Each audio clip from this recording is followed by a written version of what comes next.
Welcome back to Dundell Cyberspace, everyone. Today, we're diving into the wild world of evaluating large language models, or LLMs, for code generation. Joining me is Dr. Evelyn Reed, an artificial intelligence researcher who helps decode how these systems actually work.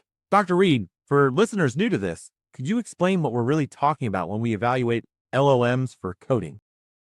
Sure thing, Eric. Think of LLMs like advanced coding assistants. When we evaluate them, we're looking at how well they generate accurate, functional code across different tasks, including speed, creativity, safety. For example, GovTech Singapore found GitHub Copilot cut coding time by 21 to 28% for developers, but there are also pitfalls like security risks or hallucinated code that doesn't work.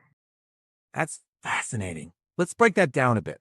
You mentioned speed gains, but the Google study with 96 engineers showed only a 21% reduction that wasn't statistically significant. Why the discrepancy?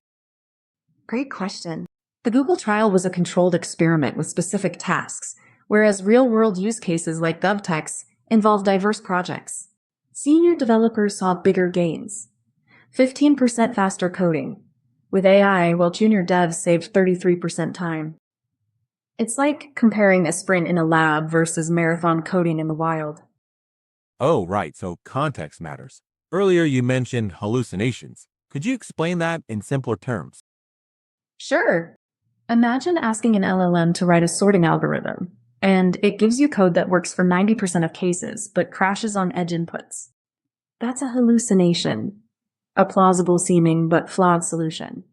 Tools like Cursor AI even refuse to generate too much code to prevent over-reliance, like a strict coding coach. Ah, so it's like a plausible mistake. Speaking of training, the Hug Coder study used GitHub data and Coolera fine-tuning. How does that process shape the model's coding skills? Picture training a painter. Instead of teaching every brushstroke from scratch, QLoRa, short for question LoRa, lets the model tweaks just a few key brushes, or parameters, to focus on coding tasks. This slashes cost by 7.8 times while keeping quality high, like giving an artist a set of specialized brushes for landscapes. So efficiency is key. Let's talk benchmarks. The MMLU test evaluates models on 410 coding questions. Which models rose to the top? Claude 3.5 Sonnet led the pack, but QWQ32B surprised us with stability at 16,000 tokens. Even GPT-4 sped up by doubling its token rate, though it sacrificed some accuracy. It's like Formula One cars. Some prioritize speed, others precision, but all need to finish the race. That's a great analogy. Earlier you mentioned ethical concerns. The EU's AI Act spurred CompLAI, which grades models on fairness and safety. How does that work? CompLAI acts like a coding ethics referee. It checks if models avoid biased answers or toxic code, but even top models struggle with fairness. None scored above 50%. It's like grading a student on both math skills and teamwork. They might ace equations but fail to share credit. Interesting. The I Combinator's data shows 25% of startups use AI for 95% of their code, but founders still need to debug and refine. How does that balance work? This is exactly the issue. Think of AI as a copilot. Graphite's diamond tool catches security flaws, but humans still steer. Like autopilot in a plane, it handles routine tasks, but you need a pilot for turbulence. Coding agents like SWAI can fix bugs, but context matters. Ask it to debug a misnamed file, and it might save hours.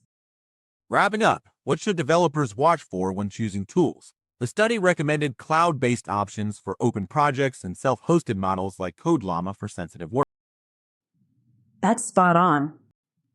It's like choosing a kitchen knife. Wasabi knives are like cloud tools, handle most tasks, but chefs use custom knives just like self-hosted models for delicate work.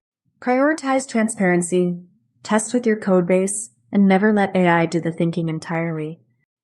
The best tools empower, not replace. Wise words.